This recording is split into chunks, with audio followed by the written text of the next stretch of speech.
Dans cette vidéo, je vais vous montrer la manière dont vous pouvez trouver les extrémas d'une fonction de plusieurs variables. Donc la première étape, ça va être de trouver les candidats au titre d'extrémum. Et donc pour ce faire, vous allez calculer toutes les dérivées premières de votre fonction, c'est-à-dire la dérivée de la fonction par rapport à la variable 1 et ainsi de suite jusqu'à la dérivée de la fonction par rapport à la variable n. Avec toutes ces dérivées, vous allez former un système et vous allez donc un système dans lequel vous égalisez toutes ces dérivées à 0. Et donc, ce qui est en notation matricielle, ça revient à dire que le gradient de f, le gradient de la fonction f, c'est-à-dire le vecteur qui contient toutes les dérivées premières de la fonction f, est égal au vecteur 0 de la même dimension que le vecteur de gauche. En résolvant ce système, donc, vous allez obtenir un ou plusieurs candidats. Et un candidat, c'est un point avec n coordonnées, une pour chaque xi. Donc par exemple, ce sera un candidat, ça pourrait être un point donc avec x1 égale à 3, x2 égale à moins 10, et ainsi de suite, jusqu'à xn égale à 0, où là je vous ai donné un autre exemple. Notez qu'en lisant, je me suis rendu compte d'une chose, c'est qu'on peut aussi obtenir 0 candidat, c'est aussi possible. Des fois, il y a des fonctions qui n'ont juste pas d'extrémum. Et ensuite, la seconde étape, ça va être de vérifier la nature des candidats.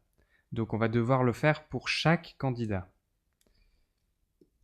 Alors, tout d'abord, on va devoir évaluer la matrice hessienne, c'est-à-dire la matrice des dérivées secondes, et on va devoir l'évaluer au point du candidat qu'on a trouvé.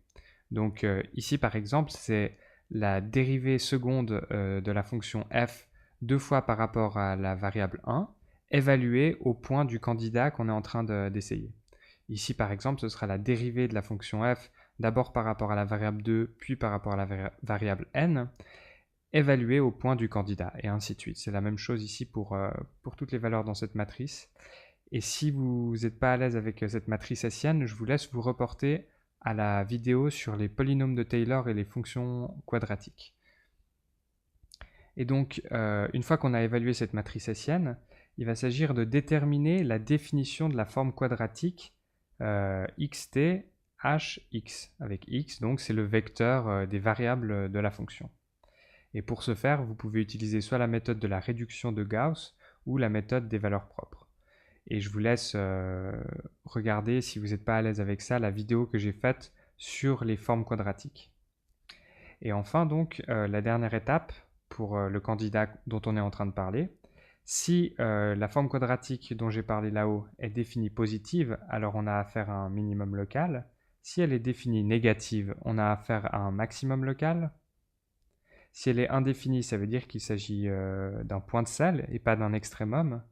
Si elle est semi-définie positive, alors on n'a pas de maximum, ça on le sait, et on a éventuellement un minimum. Et si elle est définie négative, alors on sait qu'on n'a pas de minimum, mais qu'on a éventuellement un maximum. Et donc pour ces deux derniers cas, il faudrait continuer à investiguer pour trouver si on a un maximum, un minimum ou autre chose.